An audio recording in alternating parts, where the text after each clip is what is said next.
French are going to translate the German documentary collection, and now it's going to become the official history of Europe. People who are writing about this in the English language are basically going to pick this up. And I thought somebody really needs to go look at the archives and see what was really going on here, right? So that's basically what I did, and I was pretty much flabbergasted by what I found. These are the numbers are pretty much complete fiction. If you actually look at the accounts of the battle, this single German infantry brigade starts the attack with cavalry and artillery, which isn't in a Prussian infantry brigade, right? So there's obviously more Germans involved than they're saying. And when you actually start putting the numbers on the ground, both sides in this little battle are just about evenly matched. Probably, 6,000 to 8,000 on each side, right? So how did it wind up this wonderfully great inflated thing? Well, part of it is that they're using the German estimates rather than actually looking at what the archives said. But what's worse, and this is what's really striking to me, is that the French version is worse than the German version. Because what's happening right after this? The Commune, right? And this whole armed radical army that's fighting in Burgundy is connected to the Commune at Le Creusot, to Lyon, to Marseille, and also to Paris, right? Some of them wind up going on to Paris and participating in the Paris Commune. Deborah, the Polish general who takes command, is in Lyon raising a troop of lancers, Polish lancers, to go fight with Garibaldi in Burgundy.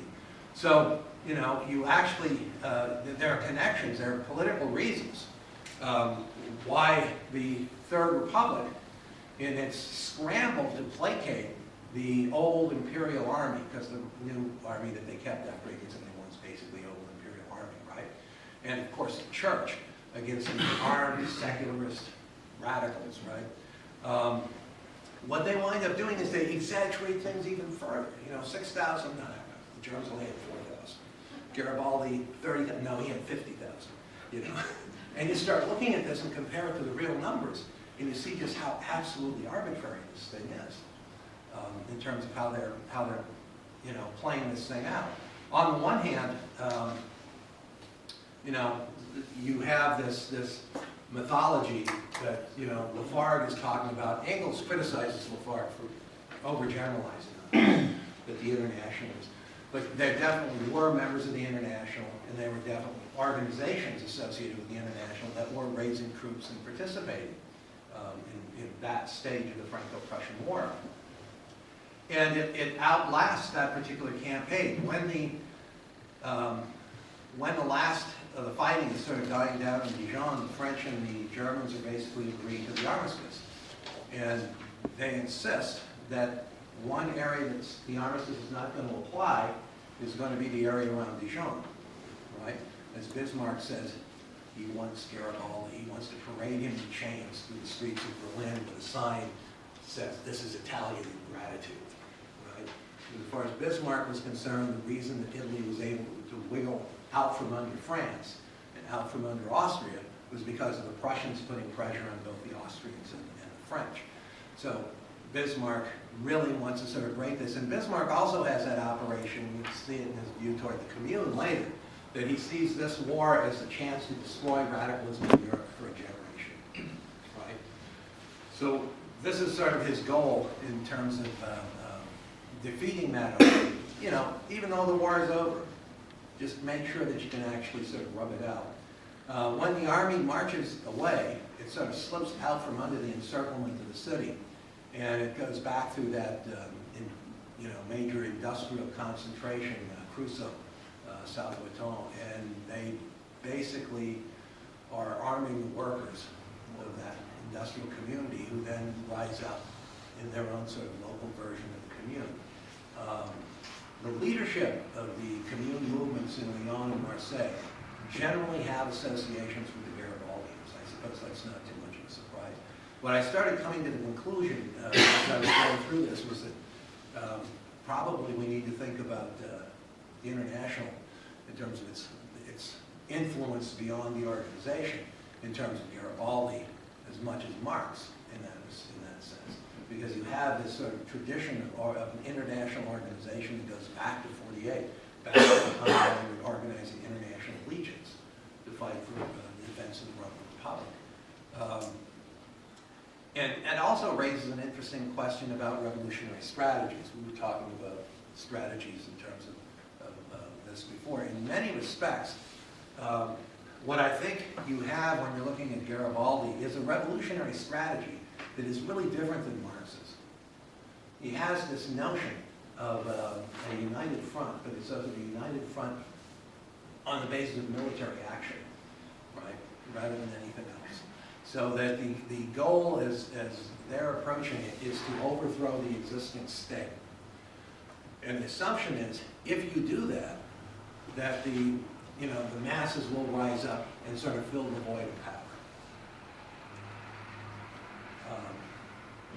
There are kind of some flaws in that. But I actually think that that's how they're imagining this happening. And in that regard, it's interesting that after this whole thing is over, they're to talk about this remarkable force that they had down in there. It was much smaller than it was expected, but it really was a wonderful little polyglot force. You would expect to have the Italians, Spanish, Basque, nationalist, Egyptians, people from the Levant, from North Africa. One source says that a Chinese sailor that was on the ship that brought the American volunteers there was inspired to join them. And most of these sort of African units that they had in the French army at that time included people from sub-Saharan Africa. Not a lot, but a scattering. So this really could have been a total mix in terms of what you had down there. In the end of the process, because of that sort of military focus of the strategy, and also because of the idea that they still thought of themselves as Republicans, right? With a small r. And this is not a good time, actually, to be a Republican in the old sense of the term. Republicanism everywhere is getting betrayed, right? German Republicanism suddenly comes back as Bismarck, right? As national unity of the price of the Republic. What we have in the United States at the time is a complete and total sellout of the Union victory in the Civil War. And what's interesting in terms of France is you have a republic that is going to turn its guns on the workers.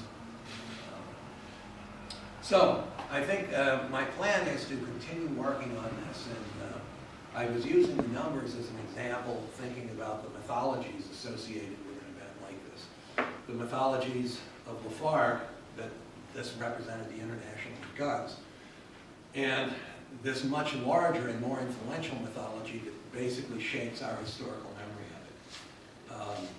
And I would say that the reason that the second one about how inept and corrupt this massive army of Vosges was has to be there, because there's just enough truth to what Lafar was saying. But there actually was an attempt at the international to change the course of history with guns. You got done. I was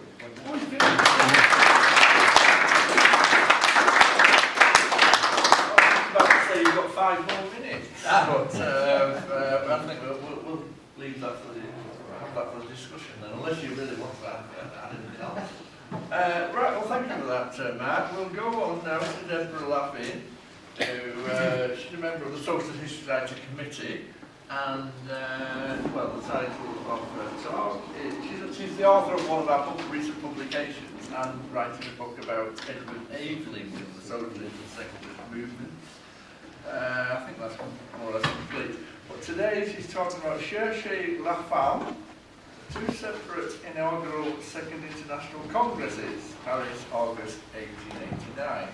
Over to you, Deborah. Okay, many years ago, when it first came out, I think, I read E.P. Thompson's book, as I'm sure everybody else has. And one of the things that struck me is the comment he made about Methodism and Joanna Southcott. He said people had remained interested in Methodism because it seemed to go somewhere. well, it's disappeared now, so no one's interested in Methodism anymore, while Joanna Southcott, who had many, many more members at the time in her mad, messianic organisation, she believed she was Christ or the mother of Christ or something like that, and in some sense she's very similar to the way Annie Besant ended her life, thinking she was the mother of God. But what interested me is that Joanna Southcott died, and no one was, the whole movement died, and E.P. Thompson pointed out that no one was interested. And yet messianic movements themselves continually recur, and they are therefore interesting. And it stuck with me, and I've always been interested in things in history that don't seem to go anywhere and seem a little bit odd. And, you know, 2 congresses of the Paris International is always presented as it was some kind of hiccup. And it's got no historical importance, and on with March. And I just was attracted to it, and I've had a look at it to see if there was something in it. And there was something in it. There was Lafargue in it, and I get to Lafargue a little bit later. I would say that he's the main reason why there were 2 to start with.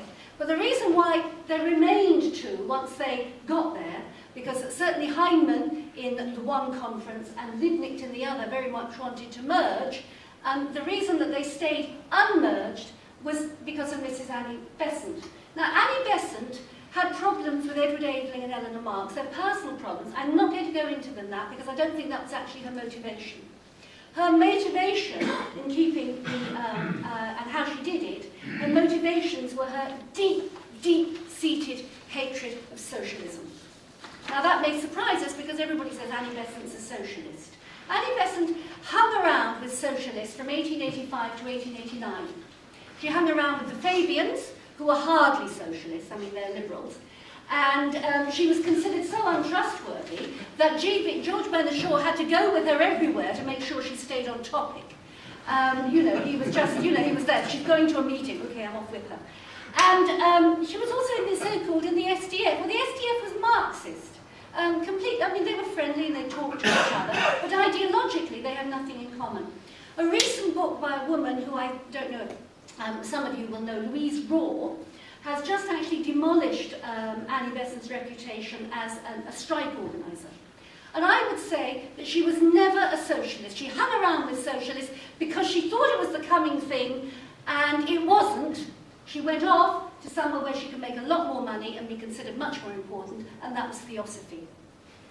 She was an extraordinary woman, however, and she's difficult to classify, and one of the things socialist history does, it likes to look at things that sort of go somewhere and sort of make sense and have a logic. And Annie Besant actually, as a character, doesn't quite make sense. You know, in a bit like that insane you know, when Princess Diana died, and masses of people rushed out and they got all upset. I mean, to all of us, I'm sure not one of us got terribly upset, and I'm sure none of us rushed over and put flowers. We just watched, you know. And it's a little bit like this. I mean, George Bernard Shaw of her said, Annie Besant, if she said a violet was a rose, it was a rose. She had that ability to actually entertain people and bring them in, a little bit like a revivalist preacher. Now, she started life as a secularist, her public life as a secularist, and she was the partner, not sexual partner, but partner of a guy called Charles Bradlaugh, who sort of disappeared from history, but shouldn't have, because actually he ran a radical secularist outfit, and he was very, very hostile to Marx. And he did everything he could to undermine and destroy the First International. And he had some success, because he was a mate of Odger, he was a mate of Howell, he was a mate of Lucraft, he was a mate of anybody that you name that Marx had trouble with, big trouble with on the First International, was a mate of Bradlaugh. And in fact, Bradlaugh even gave, we all remember the French section of the First International, that came over and was a lot of trouble, and it had, who was that guy, Felix Piat, and all those people in that Marx said were rogues. Well, Bradlaugh gave them a free room to meet in his own place. And he was just always a mate of theirs. And I think that the reason that Annie did struggle to keep and succeeded in keeping the 2 Paris Congresses separate is because of her loyalty to Bradlaugh and Bradlaugh's agenda. Now, Bradlaugh's anti-socialist agenda was the normal anti-socialist agenda. No statutory 8-hour day. That would be dreadful. I mean, if miners didn't go down the pit and work for 12 hours, well, you know, you know, not only would Britain stop being competitive, which was regarded as terrible, but of course, you know, sturdy free-born Englishmen can negotiate their wages as free-born Englishmen with their employers. Well, obviously. And you'll also see Bradlaugh, though, funnily enough, he's friends with trade unionists, some trade unionists, which confuses people, because if you read it very quickly, the trade unionists he's friendly with are Thomas Burt, Henry Broadhurst, and that other one that Marx always called a miserable whatever, Alexander MacDonald. You know, he was their mate. And of course they were the Northumberland miners, and the Northumberland miners were reactionary then, and I think Scargill has a few words to say. Okay, that's my introduction. How many minutes have I got left? Well, you've got plenty of time. Okay, You've got 10 minutes, 12 minutes. Okay, well we know that there's two congresses and they started out, and we know that one is Marxist and one is the possibilist, and I'm not going to insult you by telling you what the possibilists are. I think you all know what that is. And, right. Now I'm going to actually look at the way that Annie Besant kept the two organisations, the two congresses separate first. It was on a technical point. Liebknecht in the Marxist Congress, we've got to merge. Heinemann, who is, as you know, a Marxist, but is at the Possibilist Congress. He's at the Possibilist Congress because Lafargue didn't invite him to the Marxist one. Now, he invited William Morris, who's an anarchist. Now, this actually made Engels very cross. And that's actually not picked up quite often, but Engels was quite often cross with Lafargue. He was also quite often cross with Aveling for other reasons. But the thing about Engels is he was just too damn soft. I don't know if that's other people's interpretation of Engels, but when it came to the Marx family, when it came to his own party, he was very, very soft. And he really never stood up to Lafargue. And Lafargue got into the position that he did because he was the son-in-law of Karl Marx. He was incredibly handsome. He was like Che Guevara. And his wife, Laura Marx, was sort of gorgeous like that woman in Scarlett O'Hara. And, you know, they were just gorgeous, you know, and they were just like, whoa! And so, you know, he got away with a whole lot of stuff that anybody else would have been like, you know, kick him out of the meeting. And anyway, I'll come to how he actually made, well, one of the messes he did, he didn't invite Heinemann. Now, even though Engels, as we all know, had quarrelled with Heinemann, he wouldn't meet him, he was furious with him over this, that, and the other when he set up the Social Democratic Federation, he said to Lafargue, you should have invited both of them or none. It's utterly ridiculous of you not to invite the SDF because it's the biggest one. What are you thinking of? And that was a problem. That was a problem because Bernstein, Eleanor and Engels got sort of agitated as well with this Possibilist Congress being at exactly the same time as their Congress, which actually Engels also said wasn't necessarily a good idea. And certainly Liebknecht said, well, it's not a good idea, and if we are going to meet, we've all got to meet together, otherwise we're going to look ridiculous in the eyes of the bourgeoisie. But in the summer of 1889, Liebknecht and Engels had a big row. They had a row not just over this, but they had a row over Aveling, and they didn't speak to it, they didn't communicate with each other for several months, you know. And that was it, they weren't going to see each other anymore, the friendship's over, bugger off Engels, bugger off Liebknecht. And which obviously wasn't exactly the right time for them to be having this kind of row. They made friends again in September, but during the negotiations for setting up the congresses, they weren't on speaking terms, they were doing it through other people. Once it was, this